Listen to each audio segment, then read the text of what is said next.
welcome to Mr. Randy's Wine and Spirits. I am Mr. Randy. Today we're going to be doing the very first episode in a line series I call Verses. I think I've done Verses before, but this one is going to be a little bit structured a little bit differently. This is not just going to be a single Verses. This is going to be sort of a series. So this series is going to be called Battle of the Bonded. So we're going to be versing, matching up these bottled and bonds, and then here's the rules. They have to be bottled and bond. It could be stated here that it is bonded, but still it is a bottled and bond. Because what is a bottled and bond? Well, they have to start off at being 100 proof. They have to be bottled in line. I think they call it in line. Basically, it doesn't change hands outside the company as it produces its way through the line from mash to distillate to barreling to bottling. So as you can see right here under Evan Williams, it tells you right there, bottled under the U.S. government supervision, single distillery. So let's talk about these bottles. So we already covered that they are both 100 proof. That's 50%. So the Evan Williams is a Heaven Hill product. Benchmark is a Buffalo Trace product. Now they are both Kentucky straight bourbon whiskeys. So Evan Williams does not have an age statement.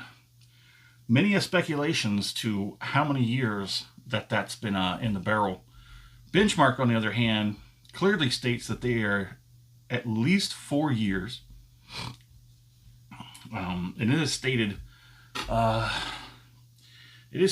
the bottle. Just to give you a little quick rundown. The Bottle and Bond Act of 1897 sets strict standards for bonded whiskey. This 100 proof Kentucky straight bourbon whiskey aged 4 years to meet those standards. Enjoy the rich flavor and the smooth finish. We'll get into that in a moment. So in case you haven't seen Mr. Randy's review on this one, there is that. So where did we leave off? The mash bill. So Benchmark over here simply states it's mash bill number 1. So it's whatever they put in that mash bill number 1. They're not going to give us specifics. However, Evan Williams over here gives us 78% corn, 12% malted barley, and 10% rye. Thank you, Heaven Hill. So the colors on these, get a little bit of a better comparison. There's too much label on the back of there. So I would say the Benchmark, the Benchmark is a little bit more darker. The Benchmark claims that it is a copper color, while Evan Williams says it's a bright gold. I tend to agree with that. Now moving on to the MSRPs. Evan Williams over here has an MSRP of $15.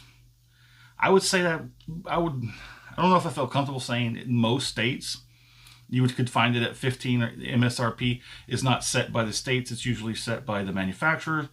That's why it's MSRP, manufacturer just suggested retail price. While the Benchmark over there comes in at an MSRP of 20, already a $5 difference. Now, Mr. Randy bought the Evan Williams for 18 and the Benchmark for 25. So now we're already talking about a $6, $7 difference for Mr. Randy. That's going to come in a little bit later on as well. But let's get on the nosing. When I nose Evan Williams, I get pencil eraser. And if you know Mr. Randy, you know that when he smells pencil eraser, he's happy with that bourbon. Benchmark, on the other hand, has a different, not better, not worse, just different. It has a nose of bananas, burnt sugar, caramels, vanilla.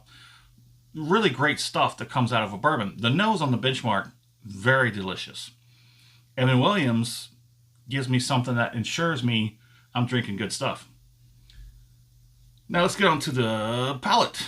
The palate for Miss Evan Williams over here is sweet and easy. It's very nice. It's very nice, easy going. The palate for the Benchmark is got a high sharpness to it. It's got a little bit of that spiky electrical tang.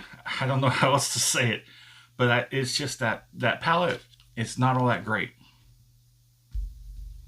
Now on the finish, Evan Williams has a very smooth, very nice finish. The Benchmark, it has a bit of a harshness. It has a bit of harshness. It's like scratching the back of my throat. So now when it comes down to it, which one does Mr. Randy prefer? I'll give you a moment. What do you think? What do you think Mr. Randy prefers? Benchmark or Evan Williams? Let's go ahead and put that down there. I guess you could pretty much already know Mr. Randy loves the Evan Williams. As you can see, it's got a beautiful, as they say, bright gold. I will say, yeah, we'll go with bright gold. The Evan Williams has a... okay.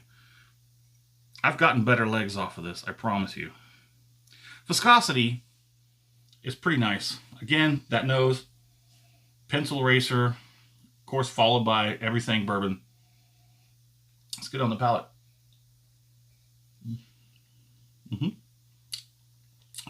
Very easy, very delicious. It is sweet.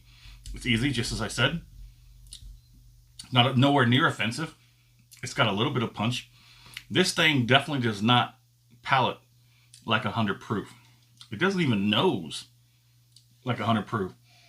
There's not a lot of sting on the nose. There's not a lot of sting on the palate. Let's go in for that finish.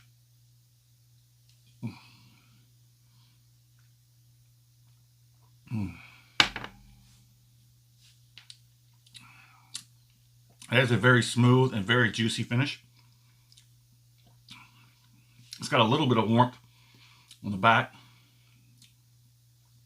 Again, everything is pretty much up front and down the sides and around to the back.